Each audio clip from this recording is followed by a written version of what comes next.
Hi, and welcome to From Many People's Strength, the podcast that covers Saskatchewan politics and current events. My name is Corey Johnson, and my pronouns are he and him. My name is David Richards, and my pronouns are he and him, or they and them.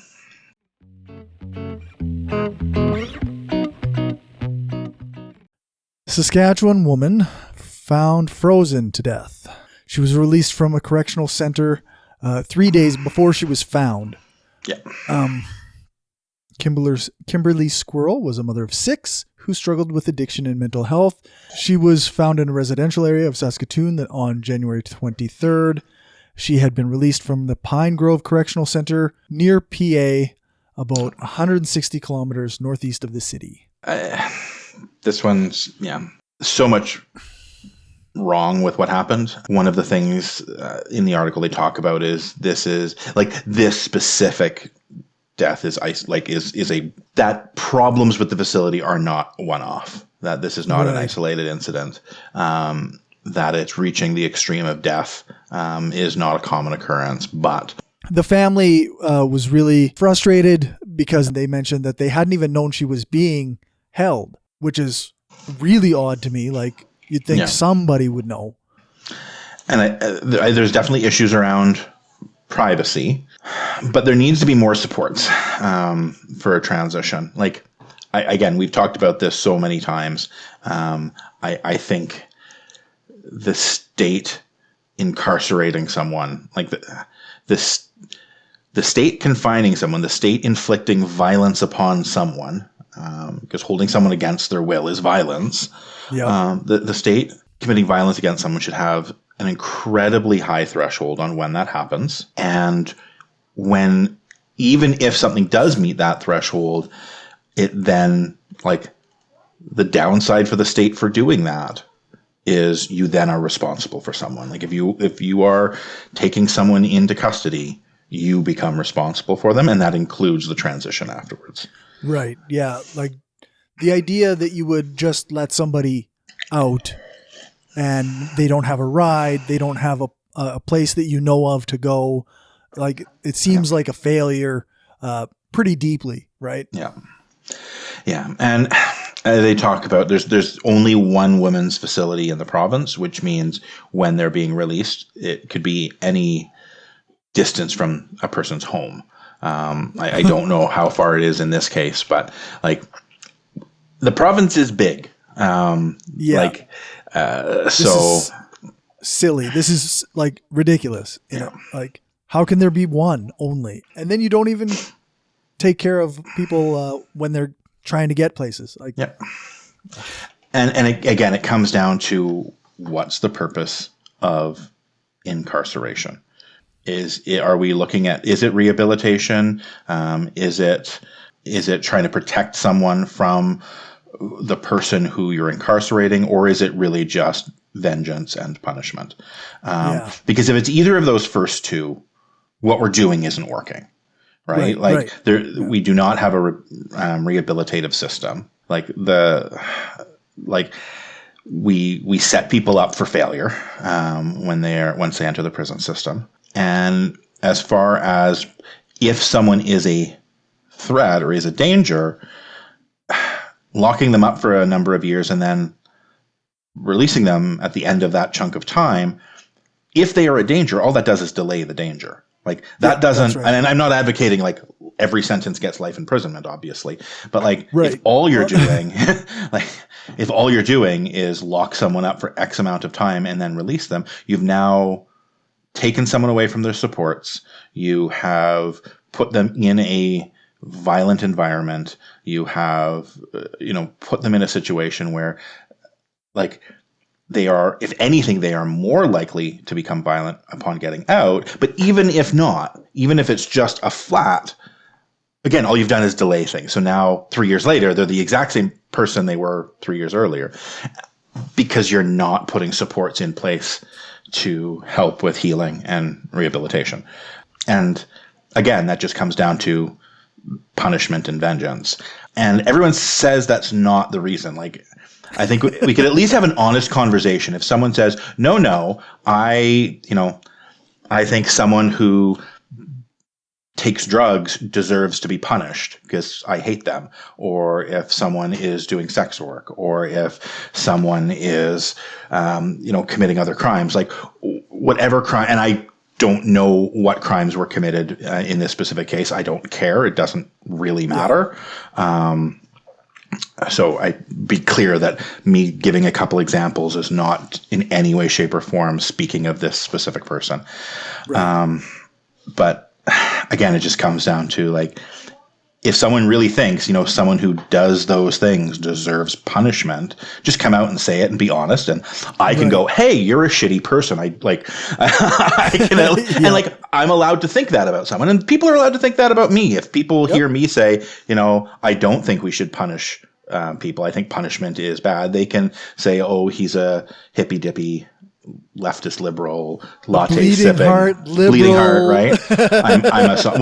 We're allowed to form opinions based on what people's positions are on things, but at least be honest about what your position is. Yeah. Don't try and say, oh, I'm worried about keeping people safe, or I'm worried about, helping people become rehabilitated, when that's obviously not what you're interested in. Yeah, exactly. So. But hopefully we do see some changes. I'm not super optimistic based on the political climate that currently exists. But whenever I read these stories, I do try and focus on the fact that there are people doing good work out there, I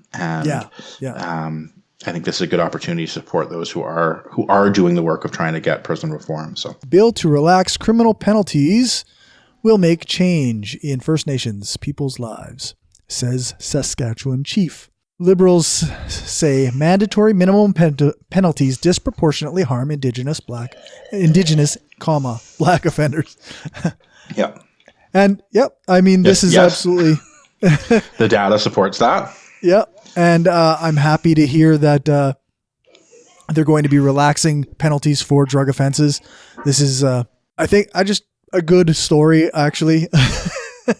Yeah. Repealing mandatory minimums. Mandatory minimums are one of the banes of criminal justice. Yeah. Yes. It's just awful. You take away the judgment from the judge, which is their job, for applying context to the situation. So. Yep. No, agreed. I don't know. Yeah. What more to agree with you on, or how to more clearly agree with you on that? It's pretty obvious that this is something that disproportionately impacts Black and Indigenous people. And even if it didn't, like so many times we discuss policing or the justice system, there's the two issues that really, really heavily overlap, intersect, if you will. But we can't use that word. We can't use that word. So heavily overlap, but they're separate, right? We have issues with the fact that there is systemic racism built into the system we have. It disproportionately has negative impacts on Black, Indigenous people of color. And you have, in addition to that, a system that over-incarcerates in general, that is overly militarized police forces, is a justice system, again, like I was saying moments ago, that a justice system that focuses on punishment rather than rehabilitation or healing, right? So those two issues overlap. And it's one of those things where I always find it ridiculous when the counter argument of systemic racism within the justice system almost always supports the fact that the other half of that is problematic as well. So, well, white people get unjustly murdered by police too sometimes. Like, that's not the slam dunk defense you think it is, right? Like, white people are also hurt isn't good either. I also don't want white people going to jail for nonviolent crimes. Even like when violent crimes becomes its own issue, I think, again, we want to keep people safe, but again, even to the most limited degree there, I think there's other ways of ensuring future safety. But again, like, I also don't want people who aren't Black or Indigenous Yeah. being subject to minimum sentencing and over policing and Yeah. violence by the state upon a person, right? So It's funny. those It are makes me think of the people who, whenever there's an instance of a white person facing police brutality, Yeah. rather than making it an issue about police brutality, they go, "Well, where are all the social justice warriors complaining about this?" like we're still there. Black Lives Matter actively fights against when white people are killed by police as well. Like even though that's not their mandate, right. And I think I like one of the things I have seen this happen a lot within Saskatchewan in the last couple of years, and this is again one of those positive things that I'm really happy about.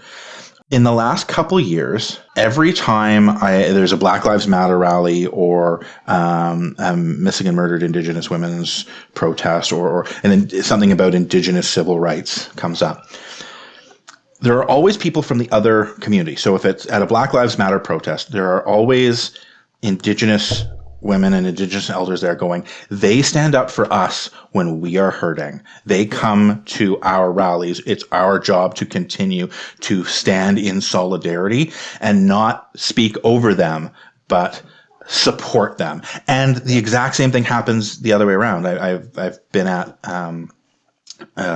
rallies and protests around justice for our stolen children or missing and murdered Indigenous women. And there are people from the Black community in the province who are there saying, hey, they came out to our Black Lives Rally movement. They're always there to support us. Again, it's not our job to speak over. It's not our job to speak for, but it is our solidarity to stand with them. And Jesus fucking Christ, if white people could just do the same damn thing for both communities as well. And some do, and that's great when it happens. I again, Not I all think white people. Not sad that I have to put that caveat in there. But I think, again, if you were angry about cops killing white people, then even if you don't think it's a racialized issue, which again, I can't imagine how you can see the data and not come to that without it being racist. But even if you don't, fucking find that common ground at least, right? Yeah. You do have the one common thing of, hey, we both don't want overreach by the state. We all both don't want, police violence against the citizenry. So I suppose it's a little bit, it's tangentially related, but it's similar to like the anti-maskers are mad at the police right now. Yeah. And they're getting fines and whatnot. But if you ask them to support a Black Lives Matter protest or whatnot, they would absolutely, completely not. Right. We're all against the police for some reason, but yeah. But those black people, they're wrong, and those of us with no masks are right somehow. The flip side is I struggle with that in the reverse, right? I do struggle with that on the other direction, where when anti-maskers are getting fines, right? Me going, okay, where is that line? Because I also don't want over policing. So again, do I want violence against someone? Fines, I think, probably are a non-violent way of dealing with things. But again, it's still an issue that you need to look at. Where do we want police to go? Yeah. And again, this is, I think we've talked about this before, and it's not within the purview of Saskatchewan, but after the Capitol attacks in the States, hearing people who claim to be on the left and claim to be for social justice and limitations on police, who are now all of a sudden talking about how great no-fly lists are. I'm like, no, this thing has been shitty and tyrannical and authoritarian for 20 years. It doesn't stop being authoritarian just because, the broken clock is right twice a day. The clock is still broken. Yeah, exactly. Getting a little off topic, and I apologize for that. But again, I think this is an overall good news story. We both, I think, agree minimum sentencing is dangerous and inappropriate and contrary to the ideas of a just justice system. So there's not much to this Provincial Archives completes a 2-year move to a new centralized location. This is they just took an old CBC building and moved a bunch of archives into it, which is, I thought it was interesting on some level because it's just good to have records of things and keep them. Like so many things, there's the cost savings of centralization has costs on the other side because folks in Saskatoon are expressing concerns about how it is now costly to access information from Regina, so the long-term costs may outweigh the long-term savings. Centralization is always an issue.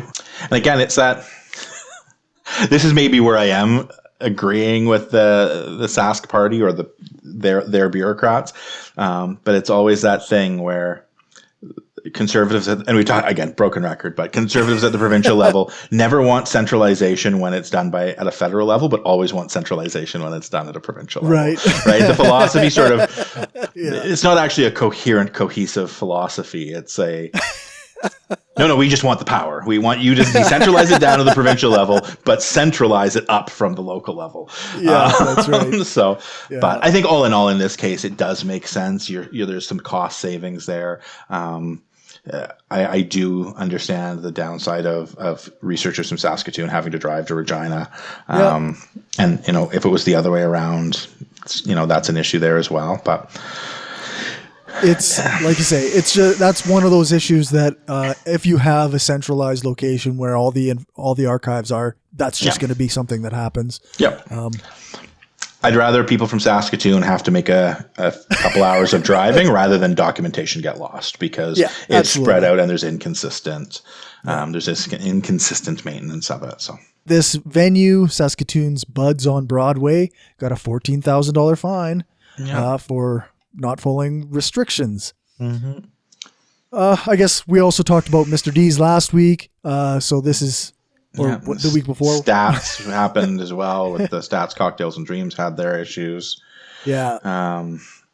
This one doesn't seem, and again, I don't know, the news article didn't talk about any sort of neon signs pointing at themselves. Like we had the issue previously where it was a bar, like again, putting up that flashing neon sign saying "fine us" by tweeting out, we respect your right not to wear a mask. Like if you fight the man fights back. Yeah, generally. This one, we'll see what happens on it. I think like if I was the person in charge of this stuff, probably what I would do is quietly talk to the establishment and go, all right, look, we needed to, like, we're willing to work with you. We can waive some of or all of the fine. Here are the steps you need to do to make sure things are safe. Here is the public service announcements you need to participate in. Like here, like again, the corporate equivalent of putting in community service that often gets a bad rap when done at the federal level, but I think when you are dealing with at the local level, I'm a little softer on small businesses than I am on giant corporations. Giant corporations getting the slap on the wrist and being told, okay, just don't do it again. I'm a little less on board with. Even sometimes then it works out as the right option. But especially when it is a small business, like their statement says, regarding news reports of recent fines at Buds on Broadway, owners and management would like to assure all patrons that we are following and complying with all COVID-19 regulations. Regarding the fine, we were unfairly cited for spacing regulations within the establishment. I mean, they seem to feel that they were following the guidelines. I guess that you can work with them on that. Yeah, right? Exactly. And like, Buds on Broadway is not SNC Lavalin, right? Like this is not, This isn't a case where, where a company breaks the law and now we're just trying to, soften things in order to hit the economy less badly. It's, it's a longstanding small business in the city. Again, I don't know the background of this because if it turns out, they were given 4 warnings and on the 5th time the police finally had to step in. That's a little different. But hopefully this doesn't turn into, tens of thousands of dollars of legal costs on both sides because it gets fought in the courts, and that they can come to some sort of solution. And hopefully businesses start just erring on the side of caution and complying with the law. Right. Like that's the best outcome as well. Yeah. Where if businesses can be, cautious on this, because we all want things opened up again. I don't think anyone wants that this to go on, and I don't know if we talk about it specific, but the projections for what could happen with this variant strain, the VOC strain, the variant of concern strain of COVID, rocketing up of the chart at the end. If we don't strictify things up, is frightening. Yeah. And if we can start preventing that would be great. I mean, it's a tweet, but it's from a doctor here in the province. But he was comparing stats from Regina and Saskatoon, and how Saskatoon has actually been on a pretty good downward trend for the most part. But Regina, we had a little bit of a downtrend, and then a spike up, and then down. Yeah. So it seems like maybe Saskatoon is following the guidelines a little bit better than we are here. But the analogy I've been hearing, I don't think I've talked about it on this podcast yet, but I think I've been hearing it since, I don't know, probably last summer. It's the idea when the doctor prescribes you antibiotics, don't stop taking them just because you're feeling better. Right. Like that. Anytime, I don't know about you, my doctor is very adamant about that. Every time I've gotten antibiotics for anything, like, no, you will take this for 10 days. If you're feeling great on day 4, you're still taking them for 10 days. Yep. And I think it's the same with this stuff, right? It's like, if we start to see that downward curve or the flattening of the curve or even reduction, like, let's get it completely under control before we stop taking our antibiotics, before we stop paying attention to these measures. So if the numbers start going down, don't just start going out willy-nilly all the time. and same with the vaccinations. Right now that vaccinations are starting up. And I know we're going to talk about that a little bit more as well, I think. But if not today, then on future podcasts. But until this is dealt with, we can't just assume that vaccinations are going to solve the problem. Because this is where the science is something I need to look into more. But my understanding is, as with any other vaccination, a vaccine doesn't help you once you have it. A vaccine is preventative. So if the problem's already in full swing, the vaccine isn't going to be the solution. It's going to prevent future cases, but not people who already have it. So yeah, exactly. Before we get into our longer segments, I just want to mention our friend Homefire SK on Twitter has been following, she does the True North Radio YouTube channel and podcast, and she's been talking about Corey Cardinal. He's in solitary confinement right now, and I mean, I think we both agree that solitary confinement isn't cool. That's kind of it's an torture. It's torture. I don't know the motivation for it. I don't know why he's in there, but the assumption seems to be that he is in there so that he can't communicate with the outside. And it's hard to say for sure. I mean, obviously the government is never going to say that that's the reason. So right. Well, and that wouldn't be that wouldn't even be the government. That would be, I guess it's still the government, but it's the guards the prison authorities the prison themselves. Itself, but it's hard to say exactly what. But yeah, I thought it was worth noting because I don't know. I don't think people should be in solitary confinement, and it's been multiple days. So again, that's why are we doing this? Like, you need to start going back to first principles of why do we have a carceral justice system in the first place? And if you're not being true to your first principles, you need to reevaluate how you're implementing things. Or be honest that your principles aren't actually what you say they are. Right.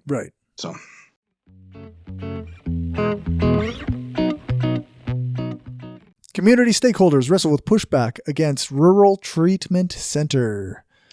So in Fort San, Saskatchewan, there are some people pushing back against the idea of a treatment facility coming to town, despite a local property owner's desire to lease a piece of land to the center. Indian Head's Pine Lodge Treatment Center was devastated by a fire at the end of last year, and James Archer wants to lease the land he owns, which was a Prairie Christian Training Center, to house the new Pine Lodge. It's a drug rehab center, right? Yeah. And this is very much... Yeah, it's NIMBY. It's not in my backyard. It's a bunch of people don't want drug users being treated in their neighborhood, I guess. I guess the reason I wanted to spend a little bit of extra time on this is just because we have talked about drug addiction in previous stories and stuff. And I think we keep coming back to this idea that people who use drugs are human beings who deserve dignity, and they deserve to have access to treatment. And as long as this treatment center isn't available, then that's fewer people that can be helped. And you would think that if people cared about their community, they would be in favor of having some place where people can go to get help. End thought, I guess. I agreed. When you have things that are NIMBY, no one will admit. Again, this is a thing where just like admit that you don't want it. And you have all of these people because I think they're aware that their opinion is shitty. That it's selfish, at least, right? Like I think there's sort of a recognition. Okay, no, this is good work. This is work that needs to be done, but I still don't want it to happen nearby. Yeah. So all of the people who are sort of fighting against it are coming up with sort of, oh, well, this doesn't align with the zoning, and it's like all of these weird bureaucratic reasons for why it shouldn't go through. And like on so many things like this, where it's the technicalities that come out. I just like, do you realize we can see that you don't do this any other time, right? Like any other time there's a zoning issue or land being rezoned, this was supposed to be a parking lot and now it's going to be a strip mall, or this was supposed to be a laundromat and now it's a restaurant, and the why zoning can't is we slightly, have a bar in our neighborhood? Right? Like those typically, no, it's. And the other part of it is, again, is like, you're not going to know. Like, once it's there, it probably will have zero impact on the lives of anyone who's there. It's not like, I also think safe injection sites and things like that are also incredibly useful and important, and we need to have them. But that's not even what this is. Right. This is rehabilitation. So this is people who won't have drugs. Quite frankly, how many people? I think I saw 43 is the number of people they're hoping to have in it. Right. Yep. Accommodate 43 people. Yeah. So the 43. If you take the 43 people who are going to be in that facility for the time that they are there and compare it to a random sampling of 43 people from any city or town or village in this entire province, the level of drug use amongst the 43 people in that rehab facility is going to be lower than a random sampling of 43 people from anywhere else in this province. Absolutely. You take 43 people from Fort San, just the regular, any person, random choice, and you are more likely to have found people who have done drugs in the previous, whatever range of day you want to pick, than the people who are in the facility. Because that's the whole reason for them being there, is healing. Yeah. They're there to detox and get off of drugs. And yes, I'm sure there are probably times where I'm not naive enough to think drugs never get snuck in and there's never issues, or I'm not saying, you will never find someone, checking themselves out, in ways they shouldn't be. But it's a healing center. Like it is the equivalent of any other medical facility. 9 out of 10 times you're not going to have, even better than that probably. It's like probably less than 1% of the time you're going to have any kind of trouble coming out of there. Yeah. So again, it's... And they talk about this, and like the previous location had suffered a fire. That's why they need a new location, and essentially need to expand. The previous Pine Lodge location had been in operation for 35 years without a single incident. There has never once been a detriment to the community. So you have a 35-year track record. Yeah. Right? Like, I don't know. Yeah. How can you go against that? I guarantee you, you could take any high school football, college hockey, or men's social club or women's social club for that matter, in North America with a 35-year history, and it will not have gone 35 years without any trouble. Right? But if this was an issue where, there's going to be the college hockey team was going to open up a practice facility in the community, everyone would be jumping for joy and wouldn't bat an eye at the zoning issues. And like, I'm not even speaking negatively about hockey players, right? This isn't to say, like, no, that's anything, right? Like this is literally anything. Literally anything, you're going to run into issues.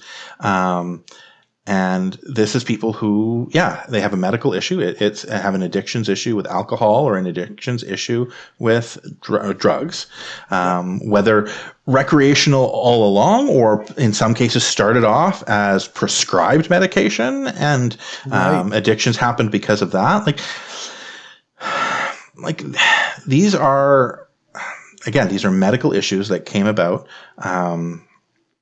and regardless of any sort of moral weight someone wants to place on how it happened in the first place, the fact of the matter is it's happened now.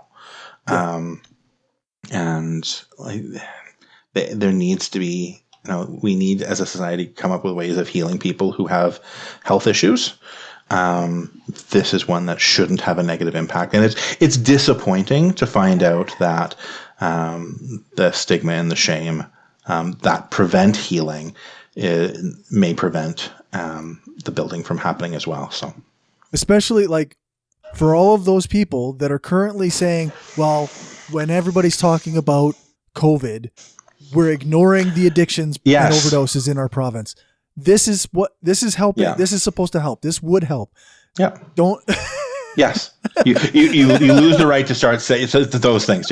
And also, anytime any sort of oil and gas project gets delayed or canceled because of for whatever reason, the jobs in building it. Well, what about the jobs here? It's not going to spring from the ground fully formed. So like you're fighting against jobs in your community, both short-term and long-term, right? Because there's the short-term construction jobs of building it, but the long-term jobs of people working in the facility and like hopefully good paying jobs in healthcare. Like this is the type of thing we want people, to see. Yeah. Like the people who work in rehabs centers are amazing. I don't know. Incredible humans. Like, I'm trying to come up with the adequate description because there's not much better people that you're going to find.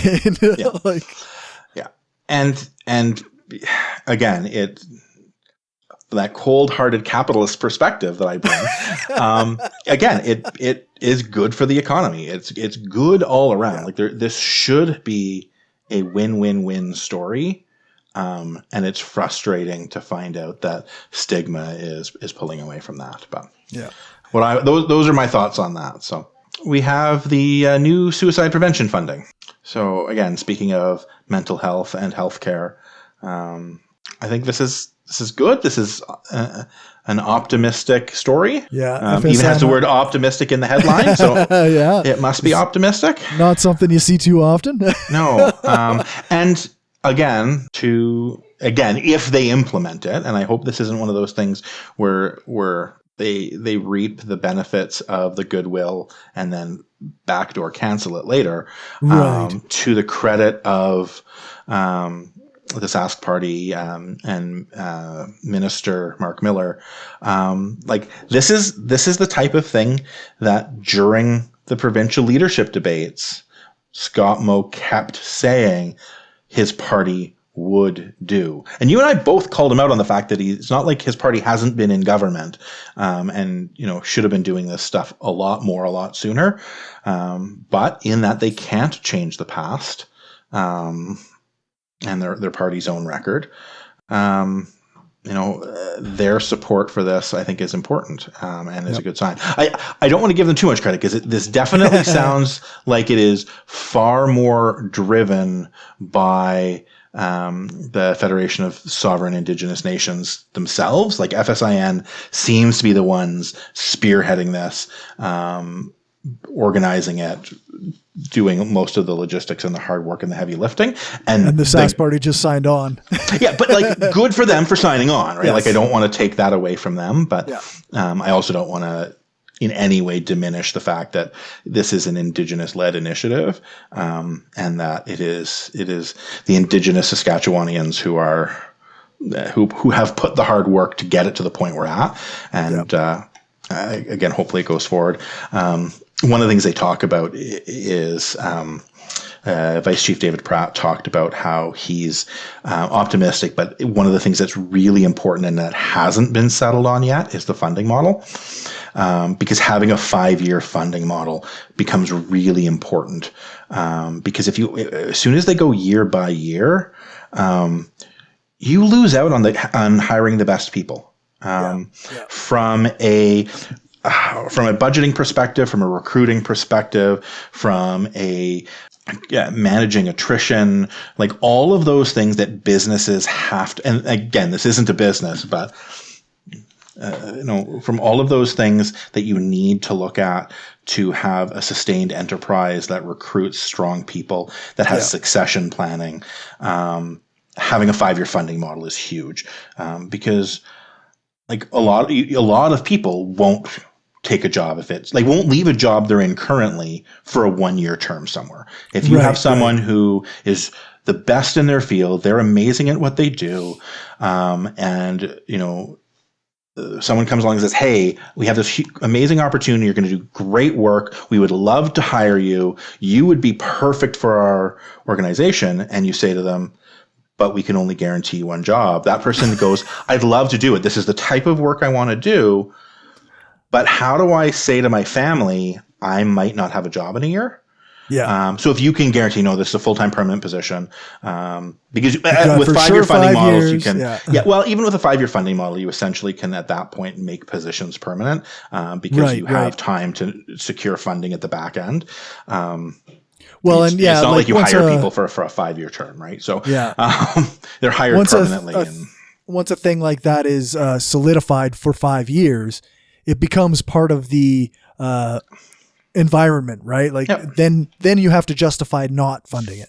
Yeah. And like the funding model, usually then you can continue to like lock it in for longer periods of time, long term. And again, once someone's in the position, even worst case scenario at the end of the 5-year, well, worst case scenario, it gets canceled. Second worst case scenario, if it then becomes year by year funding, you at least have people who have already been in the role who are continuing to just be extended rather than having to be put on a 1-year sort of temporary contract. So good story. Hopefully this becomes permanent. It's one of those ones where I hope the eyes continue to stay on it, so the government continues to do the right thing. The NDP came forward with a really solid suicide prevention plan in their platform leading into the election. The Sask party really didn't have a plan, but promised they would have one. So I think it's important that they now continue to live up to their promise, and that this, again, everyone continues to keep their eyes on this to hold them accountable for making sure they do. For sure. a federal story with a Saskatchewan twist. Okay. So the federal government is coming out with their buyback program for now banned firearms. They're not sure how much it's going to cost, I guess, which is an issue in the article, which I will put up on the screen because I haven't done that yet. So guns are a contentious issue in our province. We have a lot of American style rhetoric going on. We have we have a lot of hunters, a lot of farmers who use firearms on their farm. We have a lot of Trudeau hate. Yeah. So this is very much a Saskatchewan kind of an issue that's, like you say, it's got a very Saskatchewan feel to it. Yep. But what day was this? Bill C-21 was introduced and comes 9 months after the Liberals announced a ban on the use, sale, and importation of more than 1,500 makes, models, and of military-grade assault-style weapons. Yeah. So there's some contention about what constitutes an assault-style weapon or a military-grade or what have you. And one of the things that I've seen around on some of the guns that are on this list, one of them is considered an airsoft gun, which is like a type of pellet gun, I guess. I'm not particularly familiar with it. Another one is actually the same name as a coffee company, the Black Rifle Coffee Company. And there were articles at the time that the list was released where where this was a big deal. Like they claim the Trudeau government has no idea what they're talking about. They're just assigning these guns to a list based on the names and the looks and what have you. But and I'm not a gun person. I don't know a lot about guns, but I looked this up and it appears that there's a thing called a receiver in guns. And this receiver carries with it a serial number. And that serial number is assigned a name. So when you have these serial numbers and these receivers, because the ban is, the receiver is the thing that shoots. Yeah. The framing around it, the look around it, that's a whole other thing, I guess. Right. So the ban is actually a ban on receivers. So these serial numbers, they line up to certain things, certain names, and a couple of them. One of them assigns to an airsoft gun as well as being traced to a gun manufacturer in the U.S. Right. And similarly with the Black Rifle serial number, it lines up with an actual firearm. It's not, they didn't ban coffee. Correct. I'm not a fan. I'm not a fan of Trudeau, but this stuff is nonsense. Yeah. I probably explained it really badly, but there's a National Post article that... By the sounds of things, I'm slightly more knowledgeable of guns, but only marginally, and only because I do have some friends who are more gun people. Yeah, there's a National Post article that kind of explains it in depth. And it's in classic National Post style. The headline is completely nonsense, right? The headline is the anti-Trudeau splashy propaganda. But then later on, the second half of the article actually is good and clears up that no, they didn't ban coffee. They didn't ban an airsoft rifle. Here's how so it's almost like, I don't know who Jesse Snyder is. He's not a reporter. That instantly jumps to mind. But it's like, no, the second half of this is actually good journalism. And it just seemed like an editor's like, no, we need to make it look bad to begin with. I guess it says appeared past tense. So it doesn't say appears. So that's good. Right. Yeah. Appeared to prohibit. I mean, and the word appeared makes you understand that it's not actually the way it was, right? Absolutely. But like in a different article about it, they go over the list of models being prohibited, like the M16, AR-10, AR-15, M4 carbine, the Ruger Mini 14 rifle, and sort of goes on from there. Like, these are not, again, I'm sure someone's going to jump and tell me I'm wrong, but these are not rifles typically used for deer hunting. Right.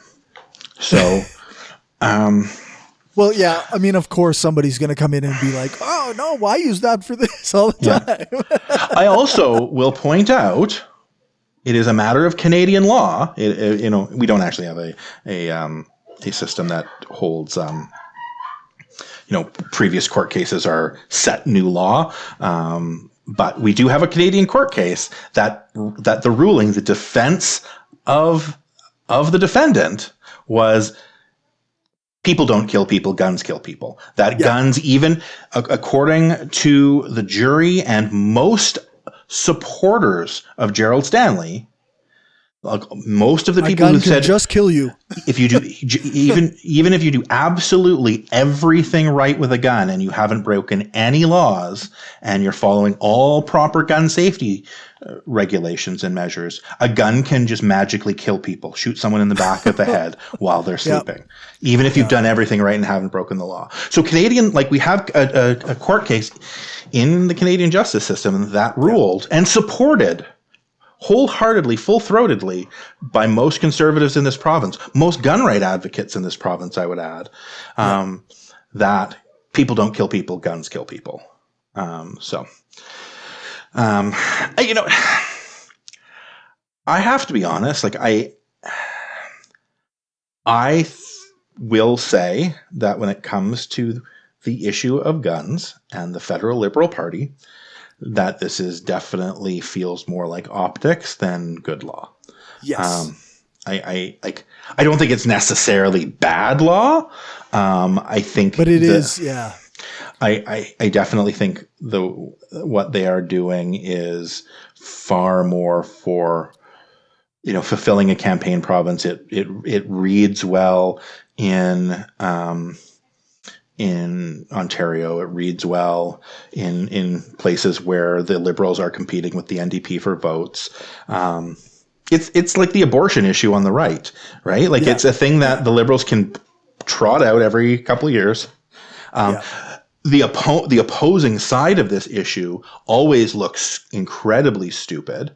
Like I guarantee you're going to have conservatives lose votes over the things they say about this law in the next coming months. Right. Like it's good politics because the conservatives are going to lose votes in places where they are close and gain support in places they were already going to win. Yeah. Right. Because they're going to play to the base of conservative voter, right?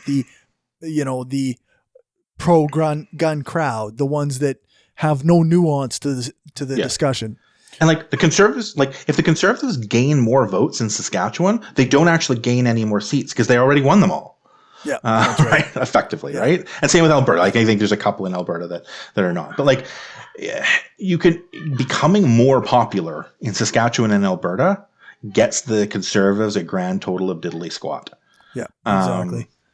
So I think again, it's good politics on the part of the Liberals. The NDP are going to jump on in support of this, of course, because it lines up with their.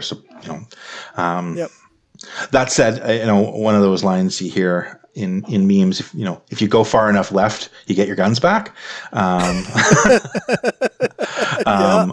Some of the most passionate pro-gun people I know are because they are as far left as they are. Those tend to be more Americans than Canadians. But I think one of the things, and you and I talked about this online earlier today, how come you never hear the pro-guns crowd speak in nuance about these topics and propose changes that would make things more effective? And it's because those people stop being considered part of the pro-gun crowd as soon as they do. An ex-partner of mine, they were a member of the Saskatchewan Wildlife Association. They're an avid hunter.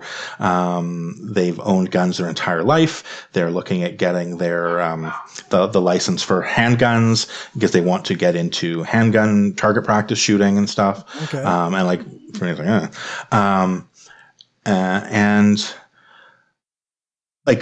They are an avid gun aficionado. Right. When a family member, a family member out east was sort of handing stuff off before he passed rather than leaving it in as well. They drove out to Ontario, disassembled it, transported it, and went through all of this work to get it because it was this antique that he wanted. And he is. Sorry, and I say this in the most positive way, a gun nut, but is made to feel unwelcome in pro-gun circles. Right. Because he's bisexual. They go by both he, him, or they, them pronouns. Gender non-binary. Pronouns and profile. So their political leaning tends to be more NDP than conservative, and just they show up at these things like, if I'm my true self around these people, they won't want me here. I could be a passionate advocate for gun rights, but they don't want me here. They don't want me to be a passionate advocate for gun rights because I'm a dirty queer. Right? And there's too much overlap with some of these other issues. Yeah. And I think if there were issues with this list, out of that 1,500 weapon list, my guess is there probably are a couple on there that probably shouldn't be. This is a preliminary list. Sure. Yeah. There may be reasons for why stuff was on there that shouldn't be. There's probably some that should be on there that aren't. Yeah, there's bound to be the odd mistake, right? I would much rather get people on board with working to get the law actually functioning. Again, the ban doesn't cover handguns. I think there's a handgun issue in major urban centers that doesn't get talked about enough because we talk about the scary looking ones. And this is another one of those weird issues where in Canada, we're so close to the United States, we compare ourselves to them and think, we don't have guns here. Guns aren't an issue in Canada. Gun deaths aren't a problem. No. Compared to everywhere else in the world, we are certainly amongst one of the most heavily armed civilian populations in the world when you don't look at the United States, especially amongst high income nations. There's a couple exceptions. But we're definitely up there, and we have a lot of guns in this country. Most of them most of them are used responsibly. And I don't have a problem with hunting. Honestly, I think anyone who's not a vegetarian probably should go hunting at some point in their life. I think it's important to understand what meat is. I think that people who I think it is actually, in a real sense, more ethical to hunt and use the meat from what you kill than it is to buy mass-produced meat from a factory farm. Absolutely. Yeah. So I'm not anti-gun. I'm anti-stupidity with guns. And I don't think guns kill people. I think people do kill people with guns. I think we do need to be very cognizant of if someone is being unsafe with a gun, and issues come about because of that, they need to be held responsible for it. I think we need to have strict laws about what happens when guns leave the legally owned gun system and enter an illegally owned gun network. I think that transition point doesn't get enough focus. Yeah. That transition from when a gun is a legally owned gun to when it becomes an illegally owned gun. How does it get from one to the other? Some of that is theft. What are we doing about that? Some of it is not theft, though, and there are gray areas there that we need to make a little less gray. But again, I think it's fair to say that overall it's actually a fairly complicated issue. Yep. But and obviously I'm not necessarily arguing that the Trudeau government is doing the right thing here. I don't know. I honestly don't have the information in my head to rattle off whether this is a good idea or a bad idea or well executed or poorly executed. In Canada, the deadliest terrorist attacks in Canadian history have been with guns. Yep. And I still can't have shampoo on an airplane. So because of terrorism. So I think we can the idea of restricting civil liberties in order for public safety is always going to be contentious. There's always going to be a balance there. You always need to weigh things on either side. And I think guns should fall into that. Guns should be treated as equally dangerous as shampoo. And I'm being a little facetious because a little bit, yeah. in Canada we do have, we do already have regulations on guns, but the idea of where we draw those lines, I think, needs to be a more nuanced conversation. There's a very good podcast called 13 Hours about the Nova Scotia shooter Gabriel Wortman, and he actually was a person who wasn't supposed to have guns, but he had them anyway. And there's a lot of detail and nuance and like, how did he get them? Why did he have them? Who was getting him the ammunition? Where did he get that from? Like, this is all stuff that, like you say, it's that transition from a legal gun to an illegal gun. What's happening there? It's a super open area. Like, there's not a lot of focus there. Yeah. And And I think there needs to be some culpability there.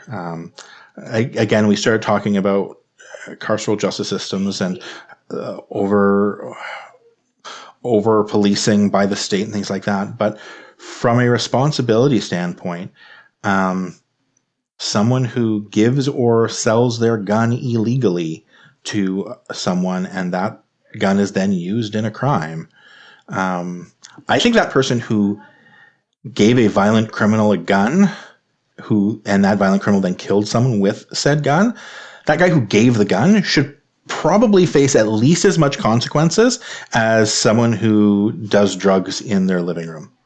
At least. Right? Should we? Think so. Yeah, I would think at least. But we don't, right? Like that, right? No. That's not typically how that goes. Like, again, selling guns is illegal, but illegally. But that doesn't get enforced, right? Because it's, can we prove? Maybe it was stolen? Right. Yeah. But that's the job for investigators to find out, exactly. Stuff like that. So there's GoFundMe for helping to support Saskatchewan inmates. I'll provide a link in the show notes if you want to donate to Inmates for Humane Conditions, is raising money to help Saskatchewan inmates get through COVID-19. Actually, I'll throw that up on the screen just for a moment. Awesome. If people want to look up this, like I say, I'll put a link in the show notes. You can help, the fight for more humane prisons in Saskatchewan. Yeah. And absolutely. I think that's awesome. Anchor.fm/from many people. You can find us on Twitter at skpoliticspod. Our Facebook is facebook.com/from many people's strength pod. And you can email us at frommanypeoples@gmail.com. Or you could just wait till I post this on Reddit and argue with us there. Yeah, we had engagement. Engagement is good. Yeah. That's a positive.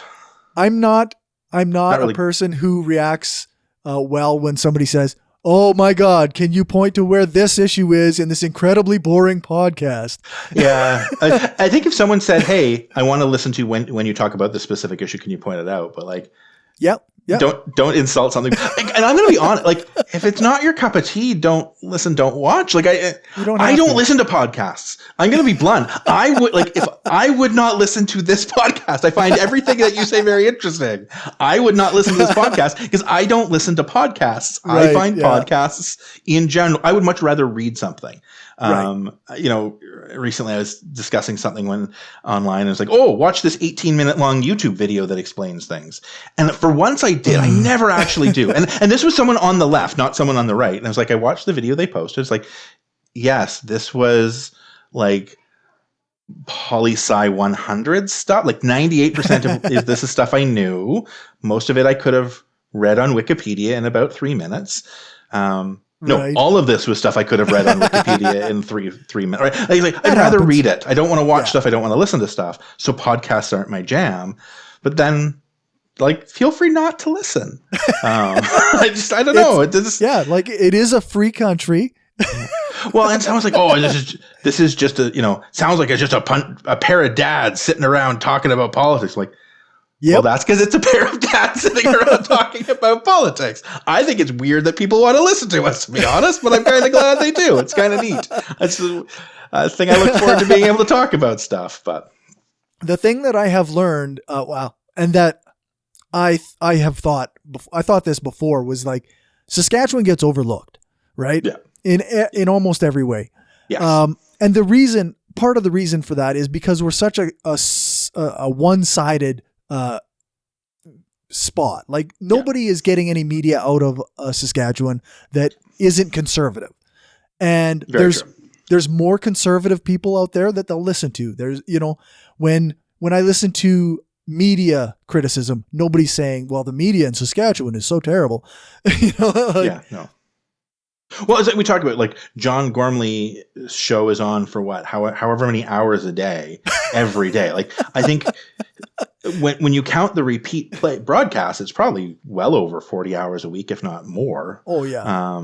Of just John Gormley. So even just initial, like I don't know, he's on for 4 or 5 hours a day. Something like that. Every day. So like that's still 20 to 25 hours of just the one conservative viewpoint, right? Our hour and 20 minutes is our hour and 20 minutes that's listened to by a few dozen people. And I'm thrilled for every single one who listens. Call it propaganda all you want. It's a pretty small counterbalance. All right. You've already put up the things you always put up at the end of the show. So I guess we will just fade to black here. Thank you once again for all the work you do in organizing stuff and engaging with people on the interwebs and social media and having all of that in place. So my block list is growing every day. I'm glad this podcast has enabled you to expand that. All right. Take care, and I'll speak with you next week. You bet.